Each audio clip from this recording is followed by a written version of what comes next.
গত বন্যা থেকে আপনার এই অবদার ভাঙনে বেড়িয়েটা আমরা দেখেছি মাঠ থেকে 50 ফিট উপরে ছিল, কিন্তু গত বন্যাতে আমাদের এই অবদা ভেঙে ভেড়িটা এখন একদম রাস্তার নাই বললে চলে। আমরা পানি উন্নয়ন বোর্ডে আপনার দরখাস্ত করেছি, বারবার গিয়েছি, ওনারা এসে তদন্ত করে নিয়েছেন, মাপ দিয়েছেন।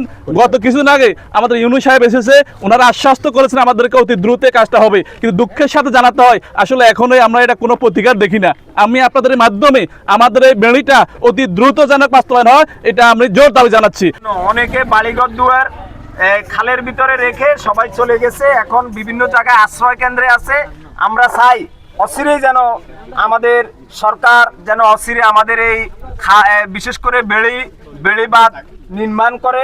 আমরা এই বেড়িবাঁধ নির্মাণের জন্য সরকারের কাছে জোর দাবি জানাচ্ছি। এখান দিয়ে প্রতিদিন হাজার হাজার মানুষ আসা যাওয়া করে এবং স্কুল মাদ্রাসার অনেক ছাত্রছাত্রীও এখান দিয়ে চলাফেরা করে, কিন্তু দুর্ভাগ্যের বিষয় হচ্ছে অবদার ভাঙ্গনে এই রাস্তাটা অনেকটা এখন বিলীনের পথে।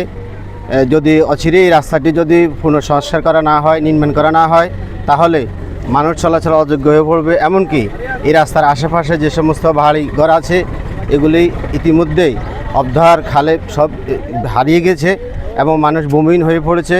পানি উন্নয়ন বোর্ড এবং যারা কর্মকর্তা অনুষ্ঠান আছে তাদের কাছে আমাদের আকুল আবেদন যে আমাদের রাস্তাটা একটু নির্মাণ করে দিলে আমরা ওনাদের কাছে কৃতজ্ঞ থাকবো।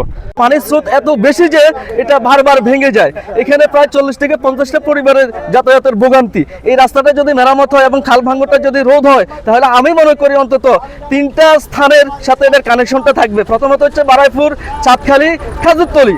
এখন আমি উপরস্থ কর্মকর্তাদের দৃষ্টি আকর্ষণ করি বলতেছি যে অন্তত আমাদের এই রাস্তা এবং এই খাল ভাঙনের দিকে আপনারা সবাই দৃষ্টি দিবেন, যাতে করে মানুষের যাতায়াত চলাচলের রাস্তাটা স্বাভাবিক হয়ে যায়।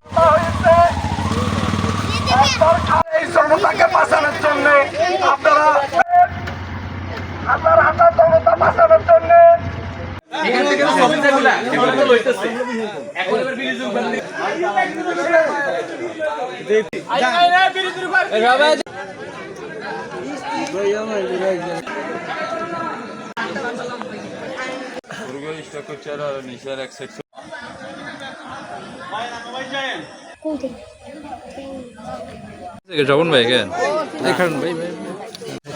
আমাদের বারাইপুর যাওয়ার একমাত্র রাস্তা হলো আমাদের সবার একটাই দাবি যেন আমাদের